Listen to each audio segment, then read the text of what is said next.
আসসালামু আলাইকুম everyone, welcome to my channel. আজকে দেখাবো পুঁই ফল রান্নার রেসিপি। আমাদের ছাদে এই পুঁই শাকটা চাষ করা হয়েছিল, এর থেকে পুঁই ফল তুলে নিচ্ছি আমি। পুঁই ফলটা দেখতে যেমন সুন্দর লাগে, খেতে অনেক মজা লাগে। পুঁই ফলগুলোকে তুলে সুন্দরভাবে পরিষ্কার করে নিব। এগুলোকে আমি রান্নার জন্য প্রস্তুত করে নিব। এরপর একটা ফ্রাই প্যানে পরিমাণ মতো তেল দিয়ে দেব।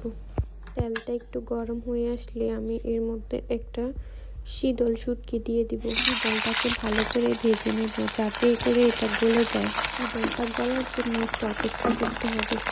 আস্তে আস্তে শীতলটা লাল হয়ে যাবে। এরপর আমি এর মধ্যে দিয়ে দিব পেঁয়াজ কুচি। এরপর দিয়ে দিচ্ছি বাটা রসুন। ভালোভাবে নেড়ে চেড়ে নিতে হবে। রান্নায় স্বাদ আনার জন্য এগুলোকে আমি ভালোভাবে ভেজে নিচ্ছি। ভাজা হয়ে আসলে আমি এর মধ্যে একটা মাছ দিয়ে দিচ্ছি।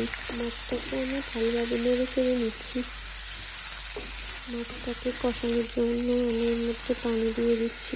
মাছটা কষানো হয়ে গেলে আমি এটাকে উঠিয়ে নেব।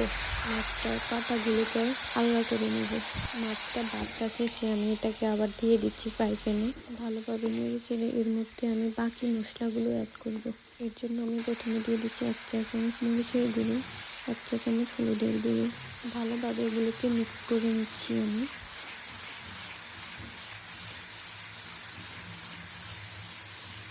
এরপর স্বাদ মতো লবণ দিয়ে দিব। এরপর এর মধ্যে দিয়ে দিব পুঁই ফল। পুঁই ফলটা দিয়ে আমি ভালোভাবে নেড়ে চেড়ে নেব যাতে করে এটার মধ্যে যে পানিটা আছে এটা বেরিয়ে আসে। ভালোভাবে নেড়ে চেড়ে আমি এটাকে 10 মিনিটের মতো রেখে দেব।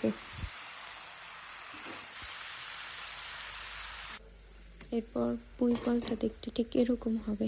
পুঁই ফলটাকে ভালোভাবে নেড়ে চেড়ে নেব যাতে নিচে লেগে না যায়। 2 মিনিটের মতো আমি এগুলোকে নেড়ে চেড়ে ভাজা ভাজা করে নিয়েছি। ব্যাস তৈরি হয়ে গেল পুঁই ফল রান্নার রেসিপি। আজকে এই পর্যন্তই। ভালো থাকবেন সবাই। আল্লাহ হাফেজ।